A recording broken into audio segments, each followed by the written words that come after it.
Beleza. Então, o tema de hoje é impressão 3D em concreto on-site, e eu adicionei hoje de manhã uma nota, porque a impressão 3D de concreto, e quando eu digo concreto, é realmente concreto nessa história. Por que essa impressão com concreto é tão interessante? É porque provém uma rota mais sustentável para a utilização de concreto no sistema de fabricação digital. E não é a única rota, é apenas uma delas, e ao longo dessa apresentação, mais para a parte do final, eu vou incluir algumas discussões que eu tive recentemente com o pessoal da ETH em Zurich, em função do que realmente é sustentável no final da história, o que pode ser considerado sustentável. Com o meu layout da apresentação, o tema principal são as questões relacionadas à sustentabilidade sobre impressão 3D de concreto. Novamente, estou falando em concreto como concreto, com agregados graúdos.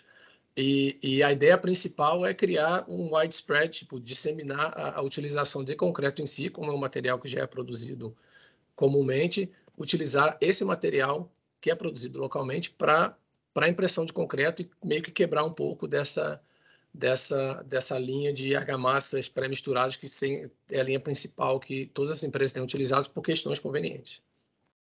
De conveniência para produção tanto on-site quanto para pré-fabricado. Com relação ao conteúdo, eu vou começar um pouco com um Global Snapshot, uma foto, uma imagem assim, principal do que está acontecendo a nível global com relação a patentes, publicações e aplicações industriais. E eu vou aprofundar um pouco mais sobre como é o processo de impressão 3D de concreto, um sistema de dosagem que a gente está ainda em desenvolvimento no projeto de pesquisa com parceiros industriais na Dinamarca, e a importância desse upscaling, que é como passar do material sendo argamassa para concreto e os challenges, os desafios que vêm com relação a isso. E no final eu fecho a apresentação com a parte mais do impacto ambiental. O impacto ambiental dessa mudança de passar de argamassa para concretos e no final ainda comparando concreto com concreto dosado em centrão. Beleza. No começo, para mim, se você olhar direto, porque como uma seção transversal de uma argamassa que foi impressa com relação ao concreto, é óbvio, tipo, evidente a relação entre as diferenças de pesos que estão, o peso próprio que está sendo, os layers, as camadas estão sendo impostas, e o que traz desafios com relação à dosagem. Claro que o benefício que você tem é uma produtividade muito mais alta, porque ao invés de ter que imprimir 3 layers, 3 camadas, como você olha na foto da argamassa, que são os filamentos brancos, comparado com a foto do concreto, eu faço quase 1:3 e poderia ser bem mais. Existem empresas imprimindo com camadas bem mais altas. Minha ideia aqui é só apresentar qual é a diferença, tanto na seção transversal do material, quanto o que seria o equivalente a uma produtividade de 1:3 ou 1:2.8, específico nessa imagem. Certo, agora uma visão mas uma visão principal do que está acontecendo, o que está acontecendo globalmente, o que tem acontecendo no setor de impressão 3D de concreto. E os resultados que eu estou apresentando aqui são de uma publicação junto com o pessoal da Universidade de Loughborough e o Instituto de Pesquisa de Ciência e Tecnologia nos Estados Unidos. A gente fez uma análise de todas as patentes, publicações e aplicações desde não geração, mas a fundação do nome impressão 3D em concreto em si, que é direcionada ao trabalho do Pegner em 97, só que as patentes só começaram a aparecer mais 10 anos depois. E se você olhar de 2007, desculpa, nesse gráfico, até o que tem acontecido no final de 2021, quando a gente terminou essa publicação, a maioria das patentes que a gente achou associadas à impressão 3D de concreto estão cobrindo mais a parte de processo, que seria a robótica, automação, o cabeçote, o sistema de mistura.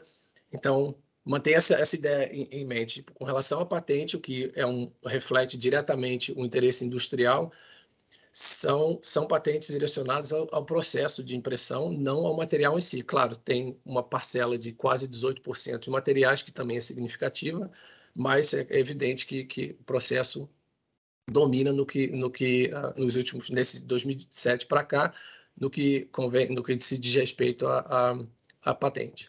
Agora, quando a gente vira essa história para a parte de publicação, o que é, claro, é uma parada não, é uma área que é alavancada pelas universidades e centros de pesquisa, como a DTI que eu trabalho. A maioria das publicações cobrem a parte de materiais, o que me faz concluir, de uma forma bem rasa, assim, bem simples, que os materiais em si já existem. A ideia principal é como combinar materiais que são utilizados em construção e adaptar as tecnologias, que seja de concreto dosagem central, argamassa para flooring systems, argamassa para revestimentos, sistemas de ligantes, aditivos, e Shotcrete Technology, concreto projetado. Como que você consegue casar todas essas tecnologias para criar um processo de impressão 3D e avaliar qual é a performance, qual é as propriedades físicas e mecânicas desse material. Então, com relação à publicação, a história é diferente. Existe muito mais trabalhos relacionados à parte de material do que do processo em si. Finalmente, quanto à parte de aplicação, que é onde casa o que está acontecendo em indústria e pesquisa e desenvolvimento, a construção de casas é a área que está com a maior porcentagem de projetos finalizados, sejam proof of concept ou casas que estão sendo construídas ou impressas em várias regiões do mundo. A construção de casas, social housing, está cerca de quase 50% do processo inteiro. As outras áreas, infraestrutura, bridges and infrastructure, eu colocaria talvez na mesma família, então dá cerca de 27% a quase 30 e poucos por cento. Essa área com relação ao pessoal, mais com relação ao pessoal que está produzindo elementos pré-moldados e conectando esses elementos, utilizando um grout com as barras reinforcement dentro, e esse elemento é impresso, só que ele é impresso como a forma, né? Uma forma que vira parte da estrutura. É muito difícil achar um processo não quase impossível, eu diria teoricamente impossível agora, achar uma empresa que está fazendo impressão de concreto onde o elemento estrutural é incluído como parte do processo. Ou seja, quando você termina de fazer a impressão, quando o processo está finalizado, não existe nenhum processo adicional para transformar esse elemento num elemento como load bearing, que possa ter carga, seja de compressão, flexão. Então, essa área de desenvolvimento de load-bearing elements, ou concreto reinforced, concreto armado. Concreto armado, impressão 3D impressão 3D é uma área que precisa não, mas está tendo muita atenção, tanto como da indústria quanto da universidades ou centros de pesquisas, em desenvolver um sistema que você consiga casar a impressão com a inclusão de armadura ao mesmo tempo. E street furniture, com esses 16%, é a área mais arquitetônica, onde o pessoal trabalha mais com tirar vantagem do processo em si, que consegue entregar uma forma arquitetônica, ou esse freedom formwork, que o pessoal chama, consegue entregar um produto que seja único, que você gastaria muito na produção de uma determinada caixaria ou formwork para fazer essa estrutura, que é um benefício em si, colocando a parte do que acontece no concreto. Mas de volta sobre casas, se eu olhar no começo, quando eu comecei a trabalhar com impressão 3D em concreto, como o Rafael falou ali para o final de 2015, começo de 2016, a minha ideia, a lógica seria, não só a minha, mas a lógica geral do pessoal que começou a trabalhar com isso era: o setor de pré-fabricado vai ser o primeiro a alavancar na produção desses elementos. E os anos foram passando. Claro, se considerar as casas que estão sendo feitas hoje, elas são de alguma forma pré-fabricadas, que são pré-fabricadas on-site, que ainda tem outros processos para colocar as estruturas juntas, porém, o pré-fabricado em si, como era a visão que tinha no passado, era produzir elementos que são estruturais, com uma forma única, e entregar esses materiais on-site. principalmente pelo fato do sistema de produção pré-fabricado ser muito mais controlado, as condições de contorno e de ambiente do sistema de produção, porque a produção de concreto em si ela é mais suscetível a erro, porque não tem nada protegendo o teu concreto. Então, se tem alguma... Se está suscetível a variações de temperatura bem mais altas, a perda de água, que pode causar retração no teu material.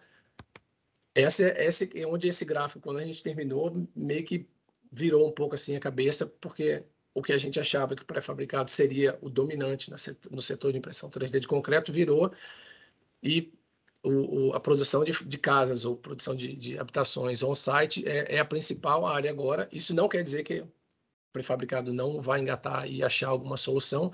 Talvez o fato de não existir uma solução de reinforcement ou de colocar uma armadura integrada no sistema que seja sem 2 ou 3 processos a mais, seja um dos fatores limitantes e também um dos fatores que demandam o desenvolvimento de novas tecnologias para fazer o setor de pré-fabricado e load-bearing structures engatar e talvez mudar ou balancear um pouco mais esse gráfico que eu estou mostrando agora.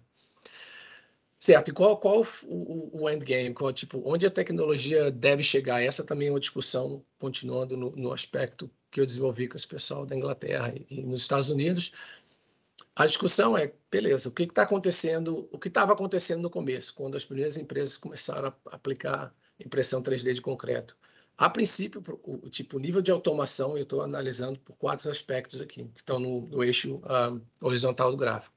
O nível de automação e a robustness, a robustez do processo eram bem baixos, então o pessoal estava mais tentando trial and error, fazendo um sistema empírico e desenvolvendo protótipos que não teriam um uso final, seria um protótipo para validar quão longe você consegue chegar na economia, com a tecnologia. Os aspectos relacionados ao custo do material e emissão de gás carbônico, ou global warming potential in general, elas estavam um pouco mais ignoradas, porque a ideia inicial era validar o processo como um processo que é robusto e consiga ser automatizado para reduzir a carga de trabalho, o número de pessoas envolvidas no processo. Tem acontecido ao longo do tempo que o nível de automação e o robustness, tipo, qual é a tua garantia que você vai conseguir, a confiabilidade no teu processo tem aumentado gradativamente e agora está tendo um pouco mais de... A indústria está virando um pouco mais e tendo atenção quais são os custos e o impacto ambiental do que está sendo utilizado em impressão 3D de concreto. Então, acho que agora a gente está no nível, a indústria está no nível onde existe um awareness, uma atenção com relação não só ao que é um processo, está imprimindo as salsichas lá de argamassa e concreto, e quanto custa, qual o impacto, e principalmente nos países nórdicos, não só nos países nórdicos, o problema é global, mas os países nórdicos têm uma atenção bem alta com relação ao impacto ambiental, não só da construção em si, mas o impacto ambiental de qualquer processo de produção. Beleza, esses gráficos, as barras vermelhas, são a situação atual da indústria, onde se vê aplicações nos Estados Unidos, na Europa, na África, na Ásia, tem várias aplicações em processo. E o endgame, tipo, o final da história seria, claro, um processo que tem um nível de automação e confiabilidade bem alto e o custo e a emissão, o impacto ambiental tão baixo a nível que a tecnologia consiga competir com sistemas de construção convencional. Agora, competir com o sistema de construção convencional tem duas faces. Uma face é no custo e falar, não, beleza, eu consigo construir agora uma viga ou uma coluna fazendo impressão 3D do mesmo custo que uma empresa de pré-fabricado faz uma coluna.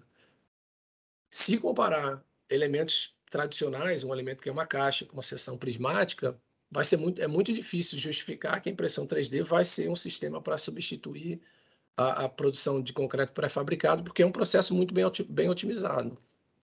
Agora, se esse sistema de pré-fabricado exige que cada segunda coluna que está sendo entregada para um cliente seja um pouquinho diferente com relação à curvatura, para fazer a otimização da topologia e conseguir reduzir a quantidade de material sendo utilizado, que tem um benefício ambiental muito alto. Se essa demanda começar a aparecer, que existem, ok, eu preciso de um elemento único, 10 elementos únicos, aí sim a impressão 3D de concreto tem um potencial elevadíssimo, porque a cada 10 minutos você pode imprimir uma coluna diferente sem precisar montar a tua caixaria de metal, de madeira, sem precisar desmontar ou esperar o processo de cura, ou fazer um processo de cura mais rápido, que vem junto com o fato de você estar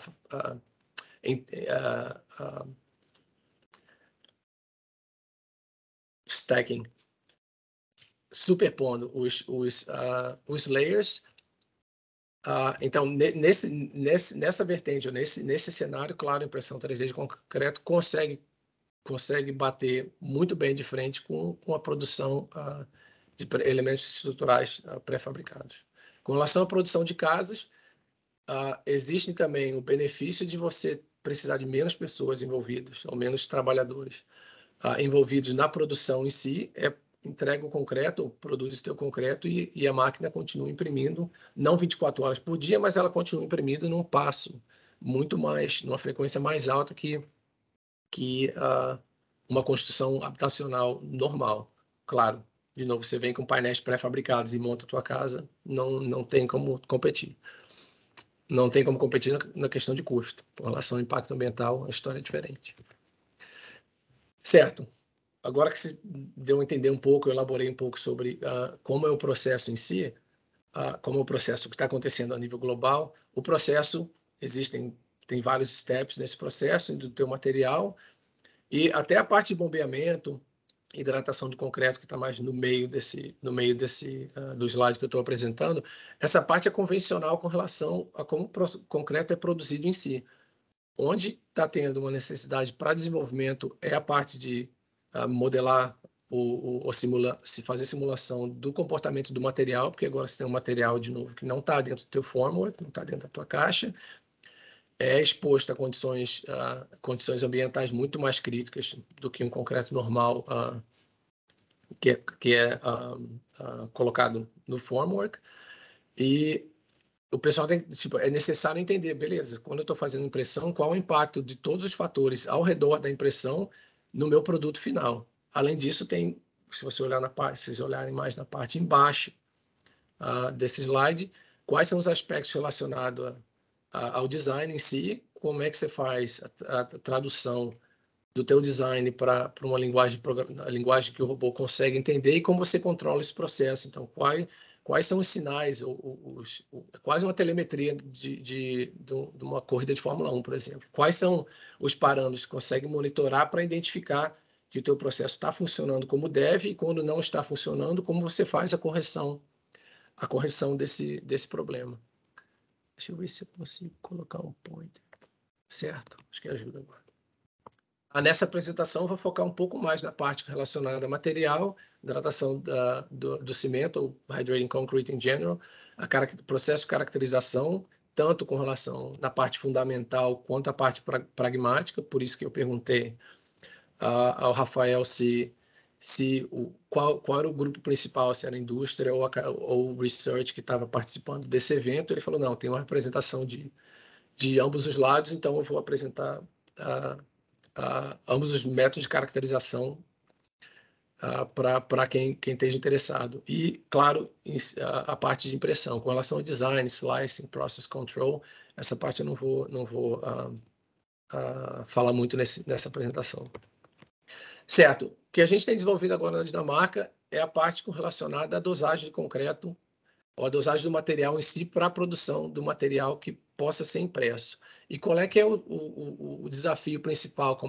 Eu botei o marionete, porque geralmente não, mas a ideia principal é saber quais são os fios que você tem que puxar para controlar o teu material de uma forma adequada e conseguir fazer esse processo de fabricação digital. O desafio principal com relação à produção, impressão 3D de concreto, é que, com tecnologia tradicional, para concreto, geralmente o tempo de pega está na ordem de horas, onde você espera o material endurecer, ele está dentro dentro da tua caixaria lá, não tem problema, não precisa manter a forma dele.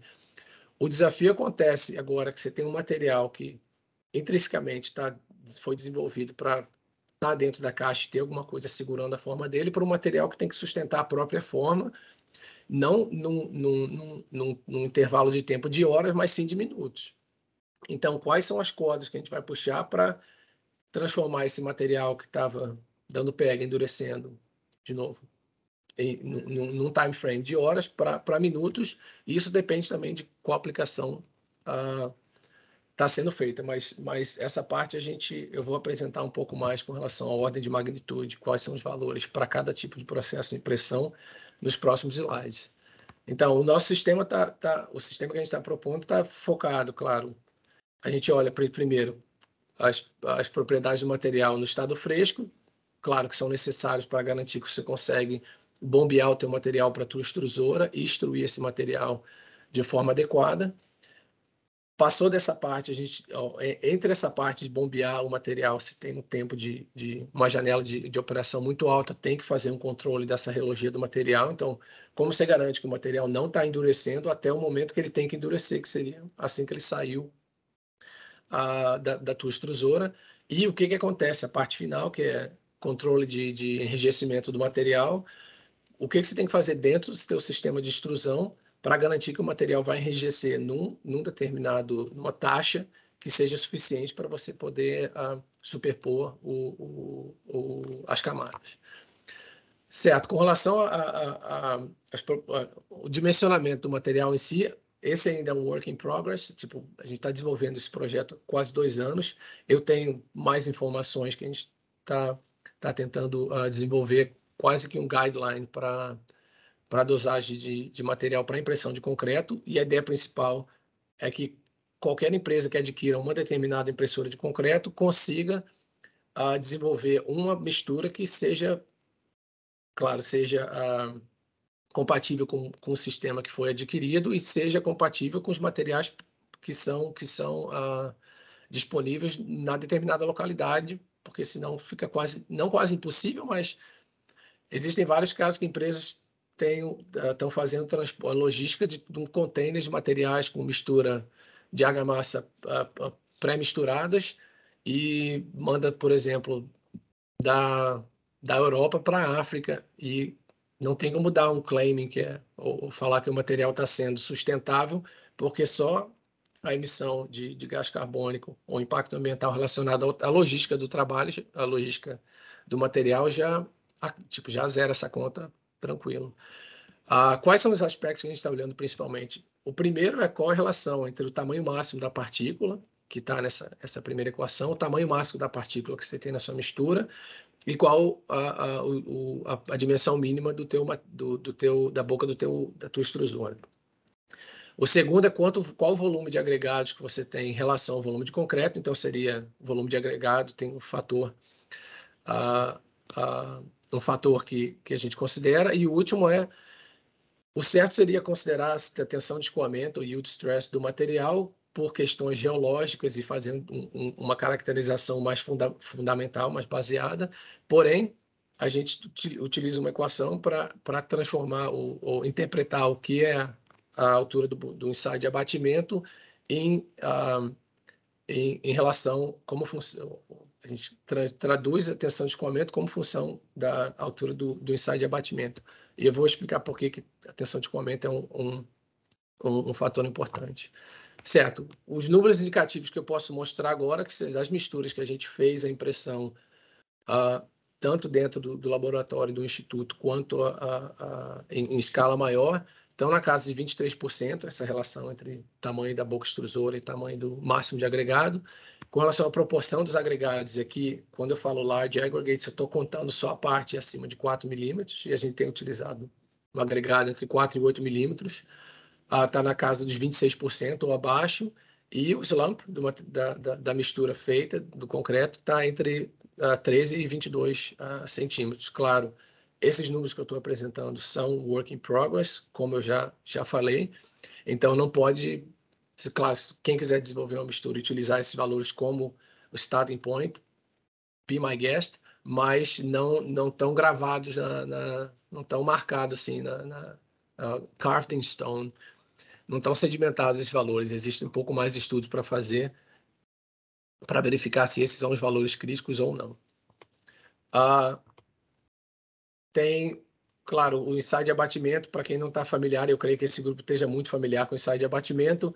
Eu estou mostrando só 2 casos com concreto que teria no borderline do que não seria impresso, seria esse da esquerda, com slump de 12, e com a adição de um plastificante, a gente aumentou o slump desse material para 23, e esse slump é suficiente para fazer o bombeamento e extrusão do concreto com uma qualidade adequada.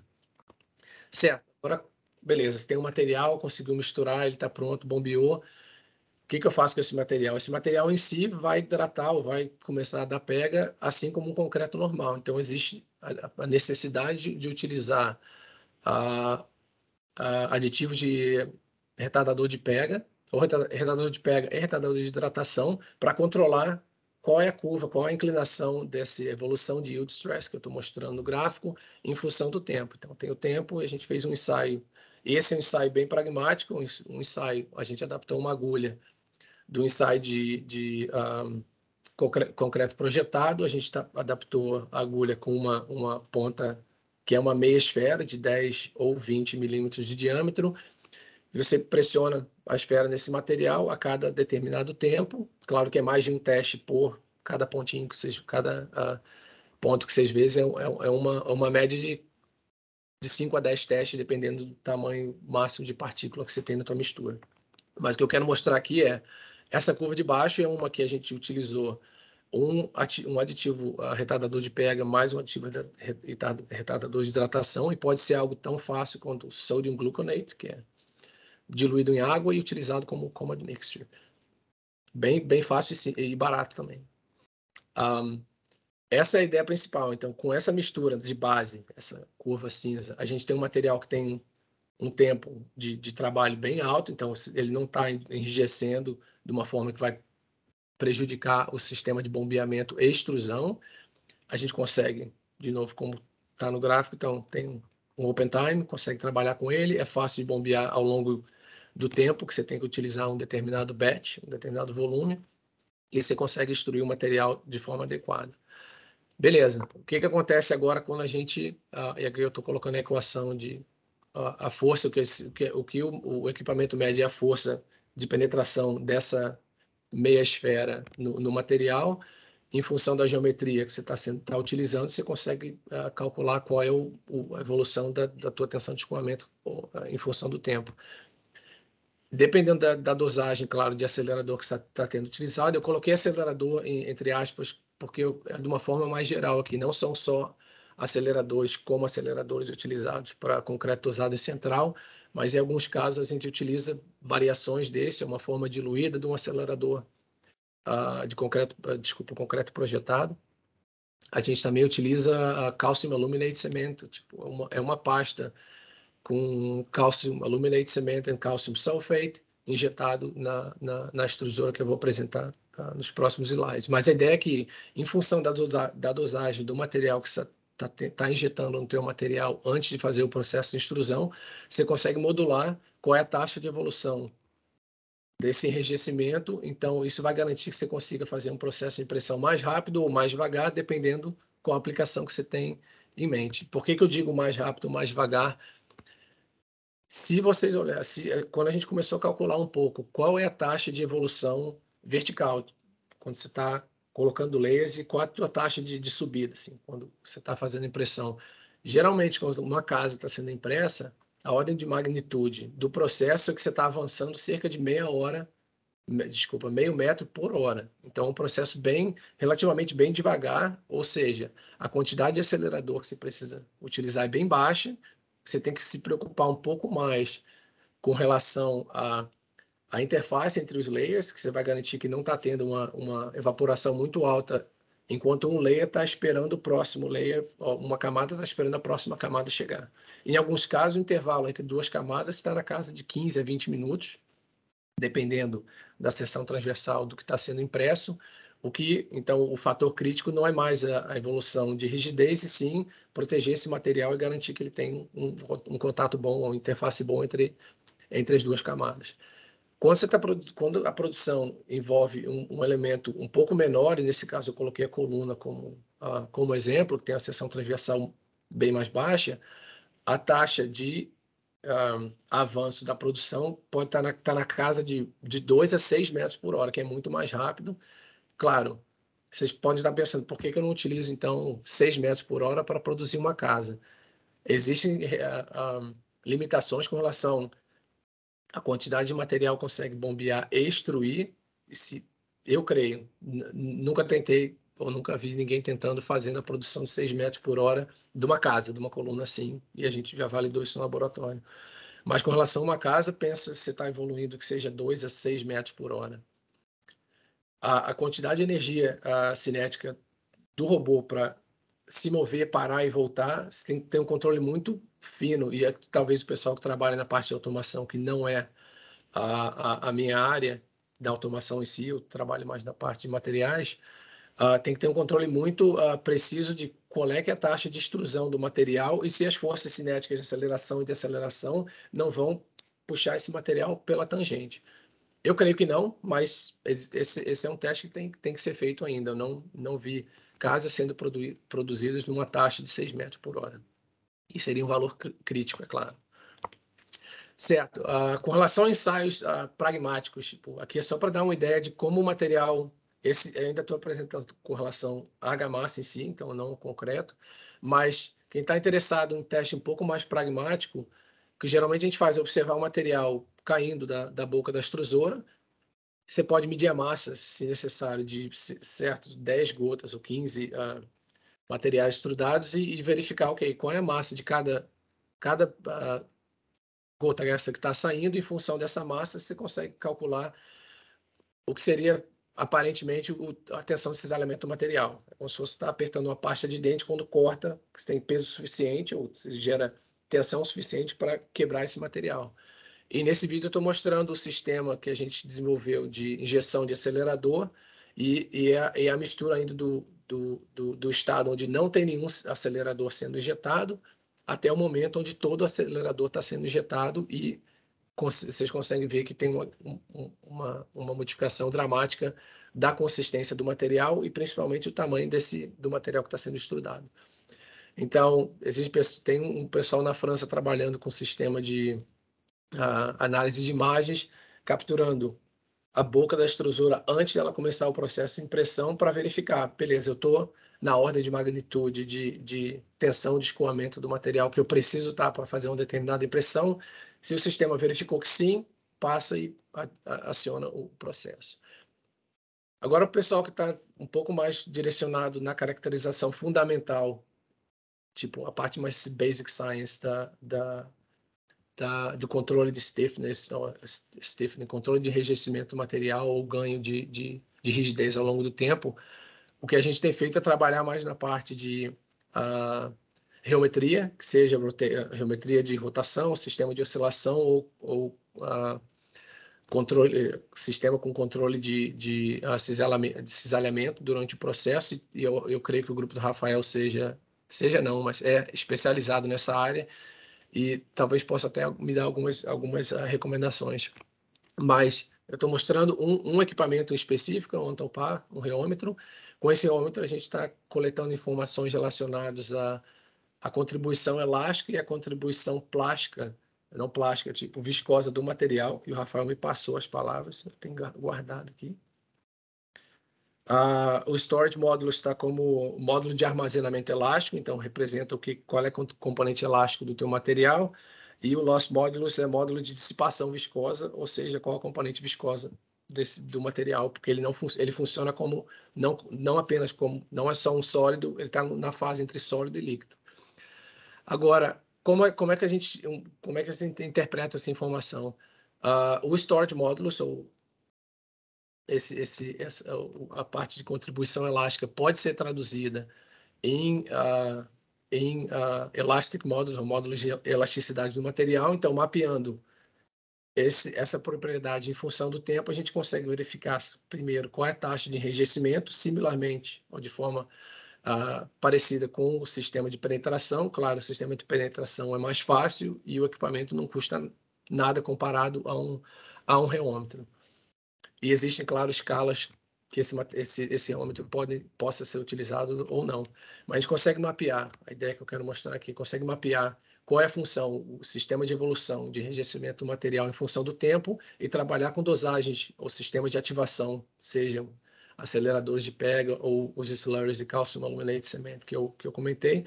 Você consegue verificar qual é que é a curva de cada material e essa curva vira o teu gabarito para controlar o teu sistema se você quer produzir algo de forma mais rápida ou mais lenta.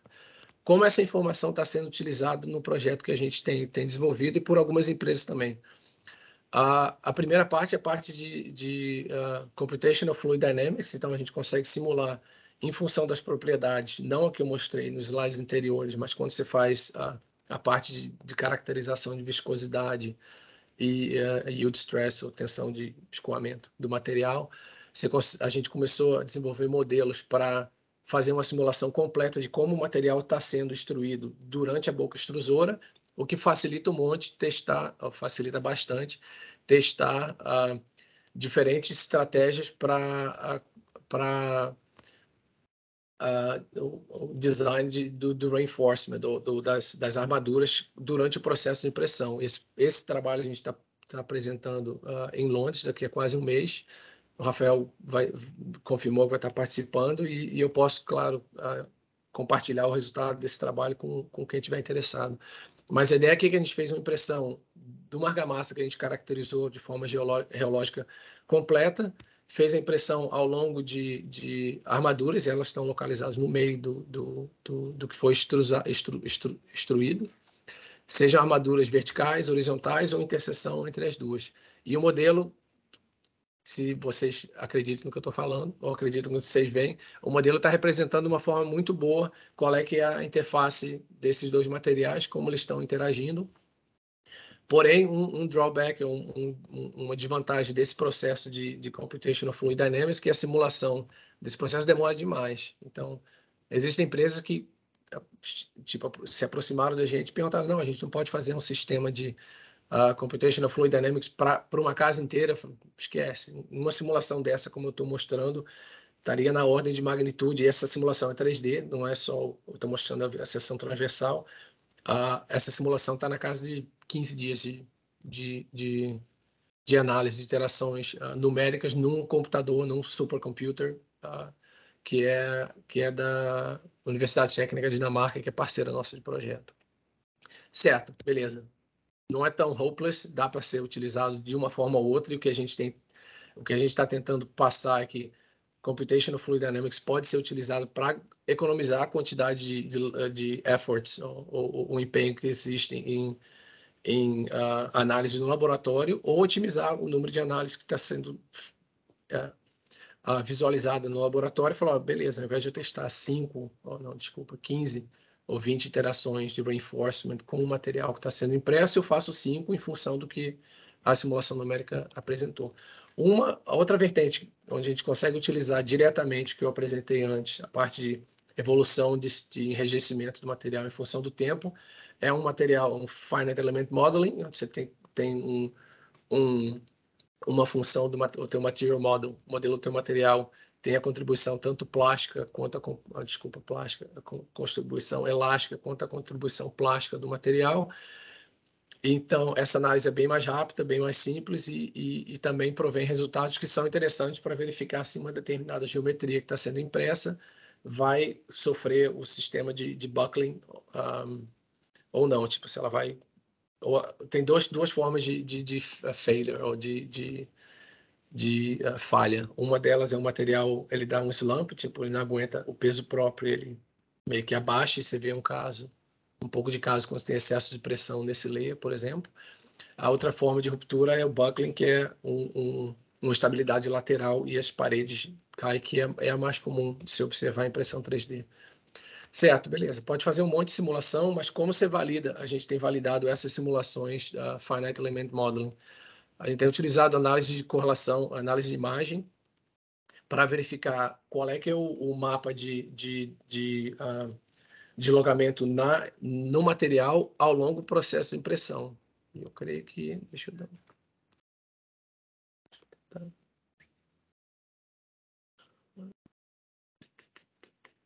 Só um minuto, por favor. Eu estava tentando... Tem um vídeo aqui, mas esse vídeo... apareceu. Certo? A gente faz análise de frame by frame, tipo um quadro após um quadro, e consegue analisar qual é o mapa de deslocamento do material durante o processo de impressão. Eu tive que repetir o que eu falei para vocês compreenderem o que está acontecendo nesse vídeo, no lado direito da tela. Certo. Com relação à aplicação, ainda estou no mundo da argamassa e acho que talvez o mundo vai ficar melhor quando a gente passar para a parte de concreto.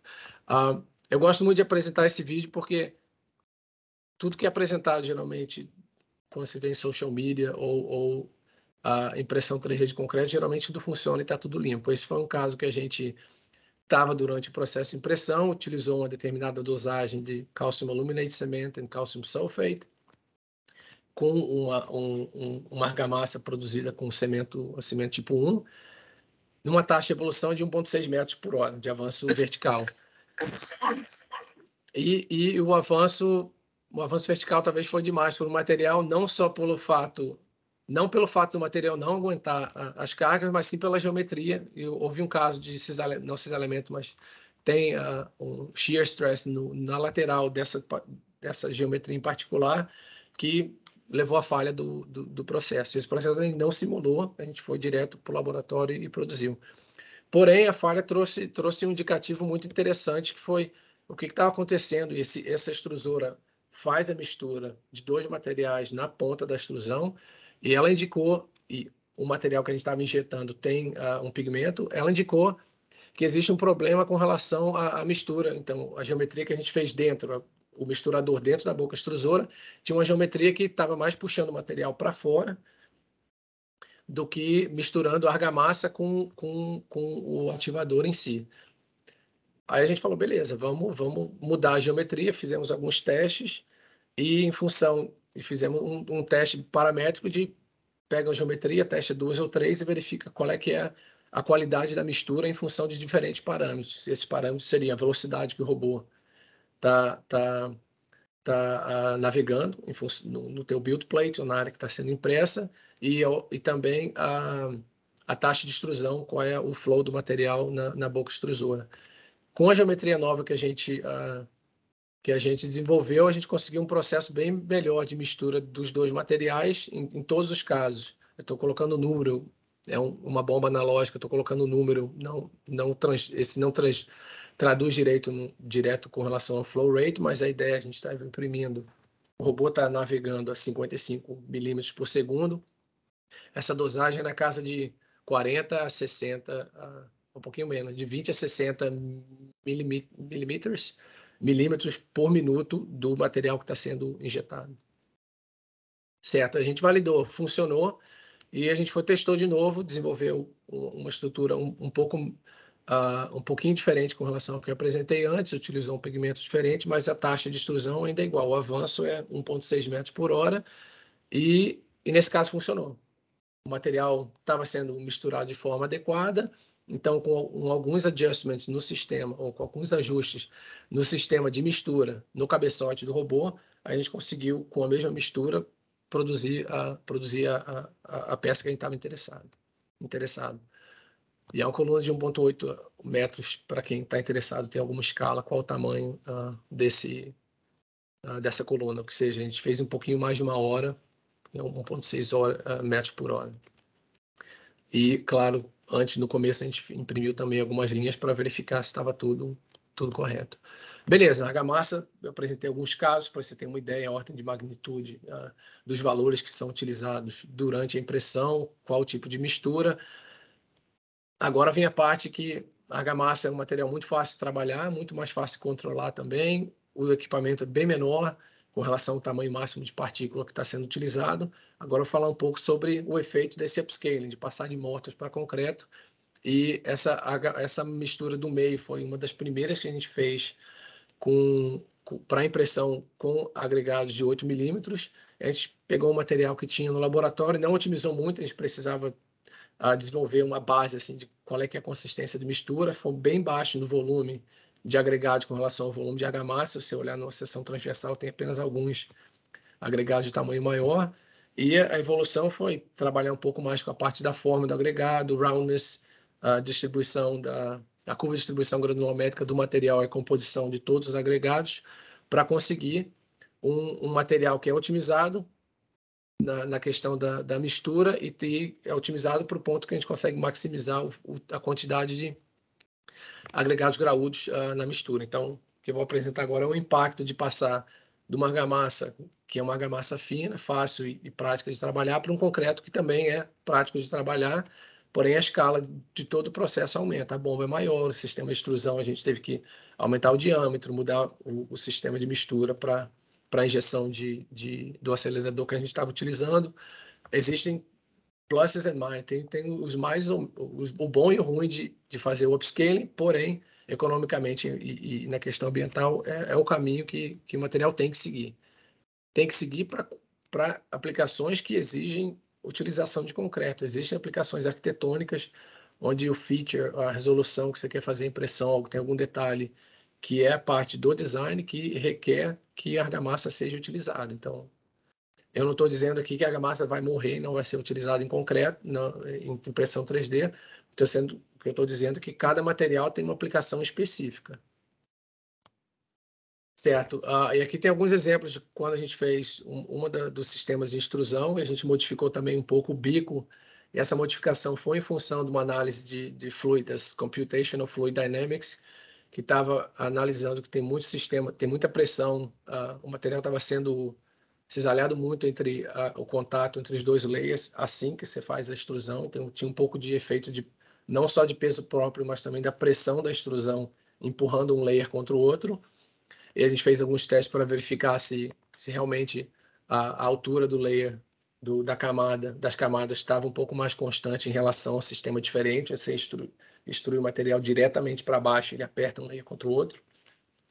Aí o outro sistema foi uma extrusora com um shaft que tem extrusão pelos dois lados, e a gente fez extrusão ao longo de um sistema com barras verticais e horizontais para analisar se a gente conseguia ter uma interface boa, uma ligação boa entre os dois materiais, o concreto e a armadura. E esse é um quesito muito importante, porque um dos parceiros do nosso projeto industrial é CRH Concrete, que é uma produtora de concreto pré-fabricado global, e eles reforçam muito tanto o aspecto de utilizar agregado graúdo na mistura, tanto quanto a produzir elementos que sejam armados. E quando a gente consegue produzir elemento armado, tem que verificar exatamente se ambos, a armadura vertical ou horizontal, estão realmente ligadas à tua matriz. Certo? Agora, qual o impacto, mais para o fim dessa apresentação, qual o impacto ambiental com relação a passar de uma argamassa para um concreto? Então, a gente botou aqui como um round one, então tem uma luta. A argamassa, essa argamassa A que eu estou apresentando nessa barra vermelha, é uma argamassa produzida com cimento branco, foi uma argamassa mais para aplicações arquitetônicas, e a gente comparou a composição dela, a quantidade de CO2 equivalente dessa argamassa com dois tipos de concreto, um produzido com o cimento tipo 1, produzido pela Aalborg Portland, que também é parceiro de projeto nossa, e o outro produzido com limestone calcine clay cement, acho que é cimento de argila calcinada. Aqui também é um produto novo, também tem um produto que está bem popular agora no mercado. Quando comparado a argamassa com concreto, não tem como discutir. O concreto, claro que tem uma quantidade, um teor de cimento muito mais baixo que a argamassa, então essa luta é meio óbvia. Claro que o benefício vai um pouco mais além com relação à parte ambiental, porque esses dois últimos concretos, F1 e F2, foram produzidos com cimento de argila calcinada. Eu preciso informar que tanto as misturas com o Index 1 ou o Index 2, elas têm F1, R1, R2, F2. Essas misturas têm o mesmo nível, têm o mesmo Characteristic Compressor, o mesmo FCK. Ou seja, R1 e F1 tem o mesmo FCK, diferente de dosagem de teor de cimento, R2 e F2 estão no FCK um pouco mais alto. Mas em todos os casos, claro, elas foram melhores que cimento, que argamassa. Aí, é claro, a próxima pergunta, beleza, você não pode otimizar a tua argamassa para conseguir bater meio que de frente com o cimento. E nesse caso, estamos falando em cerca de 63% a 78% de redução. Os valores é óbvio pelo gráfico que eu apresento. Agora, o round 2 foi, beleza, não pode otimizar a tua argamassa para bater de frente com concreto, como eu mencionei antes. A história é igual. Claro que o concreto ainda tem um benefício muito maior, porque, de novo, o teor de cimento é mais baixo, porém, o benefício foi menor do que utilizando o cimento branco ou o cimento tipo 1, claro, porque é um cimento que não tem adição pozolânica, não tem uma adição suplementar na composição. Mas mesmo assim, comparando com agora, uma argamassa produzida com cimento de argila calcinada, com o concreto produzido com cimento tipo 1 e um concreto produzido com o mesmo tipo de cimento tipo com argila calcinada, o drop, a redução de CO2 está na casa de 40% a 65%. Aí a gente apresenta de novo o resultado para os parceiros industriais, eles, beleza, não, agora eu quero comparar concreto com concreto. Eu falei, não, beleza, vamos preparar. Aí a gente pegou uma das primeiras misturas que foram desenvolvidas na empresa, ou no laboratório, com agregados graúdo de 8 milímetros, e comparou com essas 4 misturas que todas essas misturas são prontas para impressão. Quando a gente compara a nossa referência, que é a mistura C, com a mistura R1 e R2, tem um benefício, aí está na casa de quase 20%, a quase 40%, e o concreto produzido com esse cimento de argila calcinada tem um benefício maior ainda, só que agora a gente está no ballpark de 16% a 51% no total. Aí, o projeto em si, com relação ao que está sendo desenvolvido, a impressão 3D de concreto, isso é um resultado muito interessante, só que a gente foi um pouco além e falou, beleza, vamos pegar os resultados de uma empresa que produz uma central de dosadora de concreto da Dinamarca. Eles abriram os resultados com relação qual é que é o CO2 emission deles, a emissão de gás carbônico, da linha principal, que eu chamo, essa linha azul, esse Ready Mix Concrete, que é o dosado central. E eles têm uma linha de produtos chamado Ready Mix Concrete Green, que tem o teor de cimento mais baixo, tem um valor um pouco mais alto de mercado, mas também tem aplicações específicas. Mas eu não vou entrar muito em detalhe aqui. Aí a gente pegou os resultados, o que está sendo produzido de forma industrial, e nesse caso, o R1 e F1 estão na casa do FCK de 25 megapascais e 42 R2 e F2 estão na casa de 45 megapascal. Ambos os casos, tanto 25 quanto 45, a gente conseguiu desenvolver uma mistura que está batendo de frente com o concreto mais sustentável vendido por uma dosadora de central.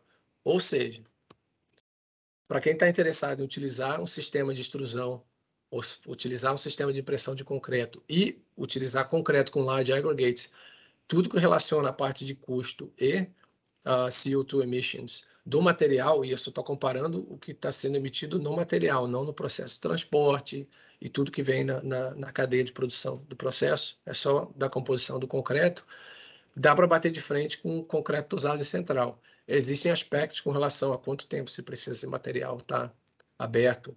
Você vai entregar esse material num site e deixar o material lá antes de ser bombeado. Essa parte logística ainda tem que ser analisada mais a fundo, e acho que as centrais dosadores de concreto, se tiver alguém no grupo agora que está assistindo, pode trazer algum insight interessante para a gente. Mas assim que a gente desenvolveu esse gráfico e chegou em resultados interessantes, eu comecei a pensar, beleza, seria bem interessante se uma dosadora de concreto conseguisse ter uma linha de produtos específicas para quem está fazendo impressão 3D. É claro que o volume atualmente é muito mais baixo do que é entregue por uma construtora normal, mas no futuro, se olhar alguns anos para frente, poderia ter um portfólio de produtos que são específicos para impressão 3D, com diferentes taxas de evolução vertical, onde o cliente vem e fala, não, eu quero produzir um concreto tal, com determinada curvatura, com o sistema, e vem com os parâmetros relacionados ao que ele está querendo imprimir. A dosadora central vai, pega um caminhão, entrega o concreto e a extrusão fica por conta de quem tá responsável pelo processo de extrusão em si. O benefício disso é que seria uma integração, eu vejo como um casamento perfeito de uma tecnologia que já existe, que é o concreto usado central, com uma tecnologia que precisa do material. Então, você está casando uma tecnologia que é impressão 3D numa linha, numa cadeia de produção que já existe. Então, não tem um disruption, ou um disruption no processo de produção de concreto em si. Onde pode ter um disruption qual é o nível de controle de qualidade que esse determinado tipo de concreto vai precisar comparado com o tipo de concreto, um concreto dosado central que é produzido para ser colocado numa caixaria. Aí essa história é para outro capítulo. Certo. Para finalizar, colocar a história toda junto aqui e vocês têm alguma coisa para pensar, um takeaway message. A gente falou um pouco sobre a aplicação 3D de concreto, sendo o mercado de housing ou casas, produção de habitações, o que está com maior volume de aplicações no momento, e essa parte é uma análise histórica que a gente fez dos projetos até o final de 2021. Então, social housing está com um volume bem mais alto, então é uma área que pegou a tecnologia e está fazendo a aplicação, talvez pelo fato de ser uma área mais fácil de aplicar e tem uma responsabilidade estrutural mais baixa comparado com uma obra de uma ponte e outras áreas de infraestrutura. A gente falou um pouco sobre a parte de dosagem, quais são os fios ali que você tem que puxar para poder manipular o teu material. Prosseguimos um pouco com a parte de upscaling, quais são os benefícios de passar para argamassa, entre argamassa e concreto, e também mostrando um pouco por que cada material tem a sua vantagem e um material não está sendo replacement, não está sendo não vai tirar o outro do mercado em função do fato que não só usa concreto, só usa argamassa, cada um tem uma aplicação específica e deve ser utilizada dessa forma. E também a gente dei uma avaliada sobre qual o timeline do processo, desde o early stage development, quando começou a aplicação de concreto, até onde a tecnologia tem o potencial de chegar. De novo, o endgame, a gente não está muito longe dessa área, por isso existe também bastante interesse em pesquisa e desenvolvimento com parcerias industriais para ver quão longe essa tecnologia vai chegar, e vai chegar num ponto que está produzindo, claro, como a gente já vê hoje algumas casas, mas produzindo dessa de uma forma sustentável, com custo baixo, um sistema de automatização mais elevado. Claro, a DTI não trabalha sozinha nesse projeto, existem vários parceiros industriais da Dinamarca, é um projeto nacional envolvidos. Como é que a gente conecta esses dots, ou esses pontos que eu mencionei com relação ao material, simulação numérica, sistema de mistura, boca de extrusão, a parte de design, controle. Existem parceiros de projeto e eles estão mencionados nesses slides. Varia entre o pessoal trabalhando com Basic Science, tem 2 universidades envolvidas, tem 2 grupos de arquitetura, produtoras de concreto pré-fabricados, elementos estruturais, Cobalt International, que é o maior driver na aplicação da tecnologia em si, e o mais interessado em utilizar o material com large aggregates, porque, claro, muitos clientes existe uma demanda dos clientes relacionadas a passar um pouco de argamassa pré-misturada para concreto. Tem produtoras de concreto, a NCC Denmark, e construtoras nesse projeto, e Aalborg Portland, e mais 2 grupos que são que eles vão adquirir o funding no último ano do projeto, que a gente entrou agora, onde a gente tem um large scale, tem um demonstrator, uma casa sendo produzida na Dinamarca, e um sistema pré-fabricado que também está sendo produzido até o final desse ano. E com isso eu agradeço a atenção de vocês e espero que eu tenha trago algo de interesse, então eu estou aberto a perguntas. Cara, interesse é pouco. Muito bacana, parabéns, excelente palestra, Wilson. Pessoal, Obrigado. Vamos lá, o Wilson está aberto aqui a responder, já tem algumas perguntas, né? Se não fizerem perguntas, eu vou fazer eu, viu, Wilson? Senão a gente conversa na Inglaterra, né? Primeira pergunta que a gente tem aqui é do Walter Frigieri, né? É um dos coordenadores do Hubik. E ele pergunta quais são os players que desenvolvem esse mercado? Startups, construtoras, concreteiras, indústria em geral. Quem está realmente puxando a coisa do ponto de vista de mercado? O sistema das empresas que estão tendo mais sucesso, eu diria Cobalt International, Icon, tem uma nos Estados Unidos, Buffalo, Square 4D.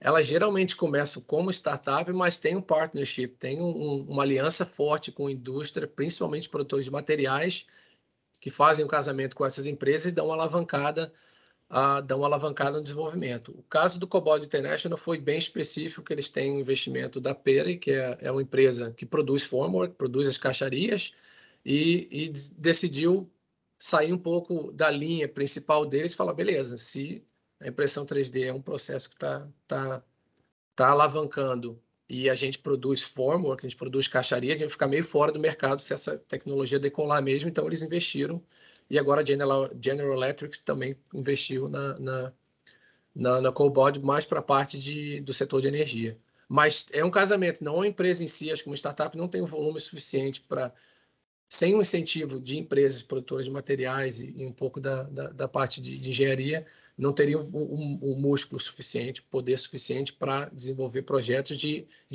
escala larga. Existem empresas que estão a nível startup produzindo elementos estruturais ou elementos arquitetônicos mais específicos. Essas empresas talvez não tenham um vínculo muito forte com quem está produzindo, por exemplo, materiais.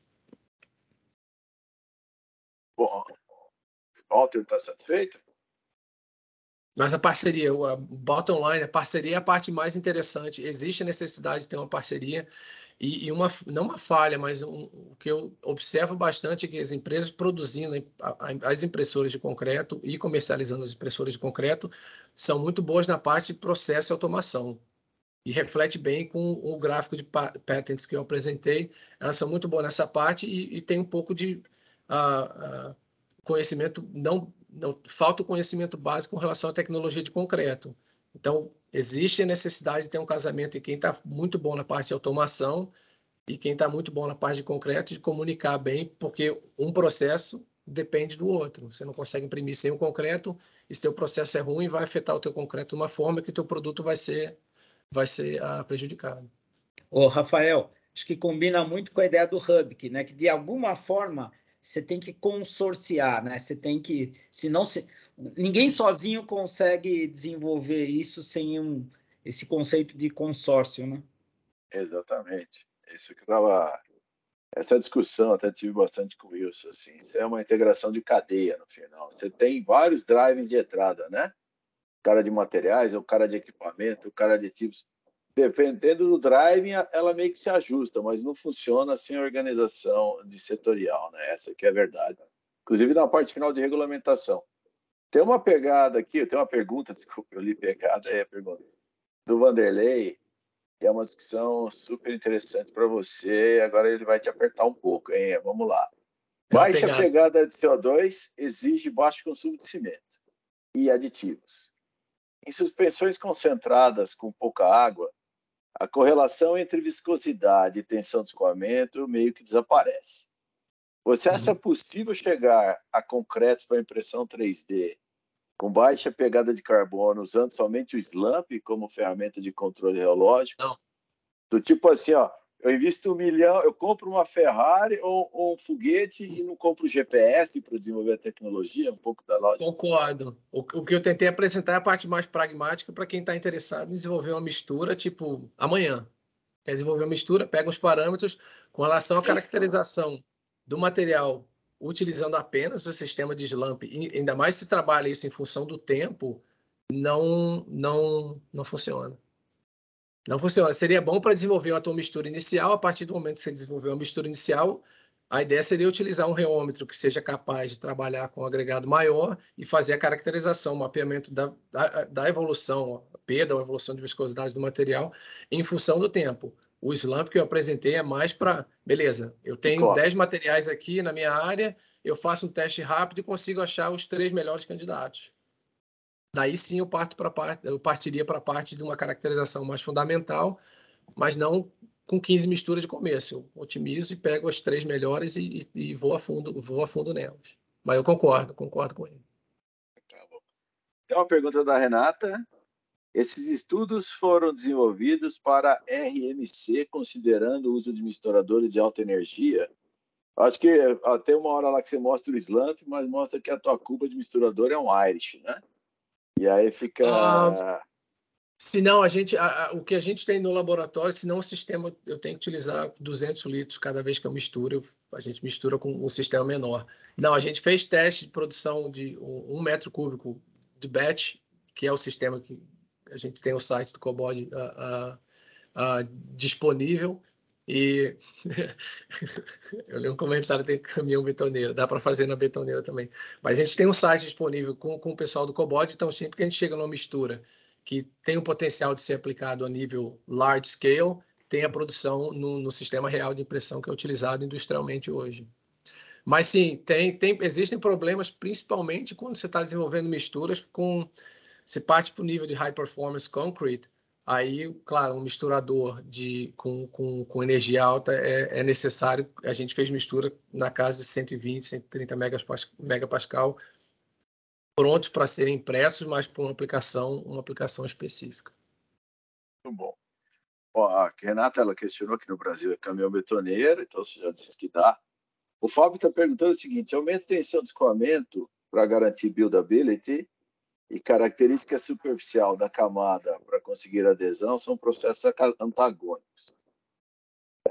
Como a academia e o mercado estão abordando essa questão? Ou seja, como é que se ajusta essa dualidade? Cara, uma é o sistema de aceleração tem que ser, eu diria diluído, tem que ser otimizado de uma forma que você não tenha um enrijecimento automático. A gente teve problema no começo, se você utiliza um alumínio sulfate, que foi desenvolvido para dar pega imediata num concreto projetado, você vai ter problema de entupir o bico no sistema de injeção, não conseguir misturar o material, entupir a parte de extrusão em si, chegar perto, explodir. O sistema, aumentar a pressão no sistema. Existem, não acidente crítico, mas existe, é fácil de detectar com sistemas de avaliação de pressão e temperatura que alguma coisa está acontecendo, está errado, você consegue dar um shutdown, consegue desligar o sistema. Mas nesse casamento seria conseguir dosar o teu acelerador, qualquer sistema que você está utilizando, de uma forma que você consegue que o material saia ainda de uma forma fluida e cerca de, seria 10, 15 segundos depois que o material for extruído, aí que ele começa a ser ativado. E tem uma patente nova no mercado do pessoal da Master Builders ela ataca um pouco essa área. Foi 2 semanas atrás que saiu essa patente. Ela é desenvolvida especificamente para essa parte. Outro sistema que as empresas têm utilizado é utilizar blades, colocar tipo umas paletas do lado, um sistema de rotação que meio que finaliza, dá um acabamento. Claro que tem um pouco de desperdício do material, mas se o produto final é um produto com acabamento um pouco mais liso para aplicar uma camada de revestimento depois, existem formas de você dar uma trabalhada na superfície. Cara, eu tinha que fazer uma pergunta também, né? Eu estou aqui guardando a minha oportunidade. Essa que eu estou com medo. Não tem problema não. Aí eu estava discutindo até em off aqui com o Vanderlei essa discussão, né? Existe essa global sense de que se eu quero reduzir a emissão de CO2, eu preciso reduzir o volume de pasta, eu preciso colocar agregados graúdos no sistema. Isso é uma forma de tratar o problema. Outra forma de tratar o problema, olhando a questão das argamassas, em vez de estender a granometria para cima, é estender a granometria para baixo, né? Com bons fillers e boa granometria. Sim. E chegar em argamassas com o mesmo grau de emissão de CO2 do que um concreto. Isso é possível ser feito. Então, no final do dia, a minha pergunta para você é a seguinte: não seria uma visão mais ligada ao... Por que ir para o agregado? É por facilidade, pelo parque tecnológico que já está estabelecido assim, para uma solução de grande escala, rápido? Ou porque a disponibilidade de fillers, de materiais suplementares, etc., está pouco organizada no setor aí? Porque no final fica Assim, a mensagem que eu não só você, eu tenho visto vários, né, até colegas brasileiros, se eu quero reduzir as emissões, o próprio Flat, quando vim aqui, não, eu preciso reduzir o teor de CO2 na argamassa, eu preciso pôr graúda. Aí eu falo, pô, eu quero reduzir o teor de argamassa, eu ponho um bom filler, uma boa granometria, eu faço o mesmo, né, teor final. Essas abordagens são excludentes, complementares? Qual é o motivo técnico ou econômico de puxar para o graúdo? É mais barato ou é só mais disponível? Porque, na verdade, assim, isso é uma verdade no mercado, a gente concorda com ela fortemente, mas na prática, né, cientificamente, talvez não seja a verdade mais absoluta. Eu posso ter o mesmo grau de ecoeficiência limitando o agregado, talvez fique mais difícil controlar a granometria, mais misturadores, é um outro parque industrial. Mas não é uma questão do material, e sim talvez da tecnologia no mercado. O que você pensa disso, Wilson? Só para... Eu concordo. É a Tem um última fator pergunta, complementar. viu, Wilson? Eu estou sendo Sim. cutucado aqui, o debate está bom, mas a agenda daqui da Diana ela já me falou, é a última. Esses fatores são complementares, eu concordo com você. Existe a forma de otimizar a argamassa num nível que ela está no quase 1 a 1 com o concreto. Dos fatores que acho que leva o pessoal, as empresas a trabalhar ou focarem agora um pouco mais. Primeiro é a ideia essencial de que se reduzir o teor de cimento, reduzir o CO2. Essa é a parte mais lógica, não mais lógica, mas tipo, mais direta para reduzir a CO2. A outra é o volume de produção. Quando você faz argamassa com material um pouco mais fino, geralmente você vai estar trabalhando com uma extrusão um pouco mais baixa e você vai estar imprimindo os teus layers, as tuas camadas, numa altura um pouco mais baixa. Com o sistema de concreto, você vê a espessura do material que está sendo extruído, dá para extruir aquilo com argamassa, porém a quantidade de sistemas que você vai ter que ativar o teu material para ele aguentar o peso próprio vai ser um pouco maior. Daria para pensar o reverso. Não, beleza, eu faço um layer menor, mas eu consigo imprimir mais rápido, porque tem vazão mais baixa. Tem que achar qual é o balanço. Não tem uma regra que eu não botaria gravado aqui, não, beleza. Use concreto, que é a forma mais sustentável. A ideia, eu comentei que ia falar o que eu tinha conversado com o time da ETA e o Robert. Anteontem, até hoje de manhã, eu estava falando com o time, especificamente sobre, beleza, se chega no nível que o teu concreto está tão bom quanto o concreto dosado e central, ou a tua argamassa está tão boa quanto o concreto dosado e central, quem está sendo o fator que vai te garantir um sistema ecoeficiente ou sustentável vai ser o design do que você está produzindo e não o material. Então, o design é o que vai dar o breakpoint, fala, beleza, agora que o material casou 1 a 1, é o design, parte de otimização de topology optimization, topologia, redução do volume que está sendo utilizado para produzir o mesmo produto, esse que é o breaking, tipo, onde dá o ponto de inflexão na curva de CO2 emissions ou environment ou sustainability seria o design. O material está chegando no 1 a 1, no concreto já tem, na argamassa. Eu creio com o potencial do pessoal do teu grupo, essa argamassa é relativamente simples de fazer, de desenvolver no estágio 1. Claro que tem o processo de produção, o processo de ativação, como é que você vai trabalhar com stiffness control, com a telemetria, o monitoring desse sistema. Então, não é só falar, beleza, eu consigo produzir argamassa, está pronto para imprimir. Tem toda a cadeia envolvida e toda a questão de interdisciplinaridade que a gente conversou antes. Mas sim, argamassa e concreto dá para trabalhar com os dois e ainda ser sustentável. Muito bom. Tinha uma última pergunta, acho que parte... Por isso que o meu título, Rafael, é uma rota, não é a rota. É uma das rotas. Esse é um debate, eu sei que esse é um debate emocionado, né? Graúdos versus... Às vezes eu fico pensando se é uma inércia cultural da tecnologia de concreto. Óbvio que tem... No final tem uma discussão também, né? No ponto, parte final, o design do que você quer, a velocidade que você quer produzir, né? Então, de repente, você quer uma lapiseira ponta 0,3 de ultra design, você não vai poder usar graúdo. Vai ter que se virar. Então, você perde resolução, ganha volume, ganha outras questões aí. Então, assim, eu acho que no final a discussão é sempre da mesma maneira que em 3D você não chega e sai fazendo qualquer coisa, a liberdade de forma te demanda pensar o assunto antes, né? E pensar o projeto antes e modelar. Então, de repente, até essa decisão no teu modelo de tomar decisão se é graúdo ou não graúdo, também nasce do design, né? No final é isso. Depende da aplicação, exatamente. Depende da aplicação 100%.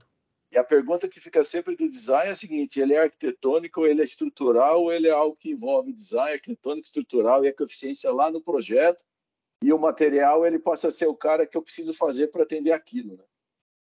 Mais ou menos essa é a minha visão por aí, né? Cara, muito bom. A gente podia ficar discutindo horas aqui, mas eu agradeço demais, Wilson. Assim, acho que foi muito boa. Eu tenho uma última pergunta da Juliana. Vamos fazer? Eu achei que eu não podia mais fazer, Diana. Então, já que vai vamos fazer. Última. Então, tá bom. A Diana está gostando do debate, Wilson. Então, isso aqui foi muito importante, essa mensagem. A Juliana pergunta o seguinte: ainda tenho minhas dúvidas sobre a questão da sustentabilidade. Somente a não necessidade das formas seria suficiente para compensar pela energia de mistura? Tem algum estudo sobre durabilidade das estruturas impressas? A primeira parte com relação à sustentabilidade, tem um artigo que saiu uns 3 semanas atrás do grupo do Nicholas Roussel, uma aluna acabando o doutorado, que fez uma análise completa do LCA, Life Cycle Analysis, de toda a energia utilizada desde o processo de translação, movimentação do robô para a produção de determinado produto, e ela faz uma análise 1 a 1, se eu tivesse que produzir esse produto de uma forma normal e com um sistema de fabricação digital. E eu recomendo dar uma olhada nesse artigo, eu posso te mandar a referência, Rafael. Ótimo. E tem uma análise de LCA também sendo feita no projeto que a gente está coordenando na Dinamarca, em função de quais são não apenas os custos environmental para a produção com um robô, mas também com o sistema de gantry, que é o sistema de large scale, como o Cobalt está utilizando. E comparar isso para a produção de casas e produção de elementos estruturais também. Com relação à durabilidade, se olhar no gráfico, ali no gráfico de publicações, durability está dentro desse grupo de materiais, os 80% da análise, e dentro desse 80%, eu creio que sejam no máximo 10%, porque não está no... Se a gente quebrar, fracionar esse sistema de materiais, durabilidade é o next wave, reinforcement, sistemas de armadura e análise estrutural para impressão 3D de concreto e durabilidade tá começando a ganhar um pouco mais de momento agora. E acho que as publicações dessa conferência que a gente vai participar na Inglaterra vão refletir exatamente essa tendência de ter mais galera, mais um pessoal trabalhando na questão de simulação, reinforcement e durabilidade. Muito bem. Hashtag Renata Monte. Estamos lá, né, Renata? Muito bem, pessoal. Diana, Wilson, eu agradeço aqui. Devolvo a palavra, acho que para o Walter, né, Diana? Para que ele continue a sessão. Wilson, obrigado, cara. Obrigada. Queria aqui Prazer todo meu. agradecer você aí pela palestra, foi muito bom.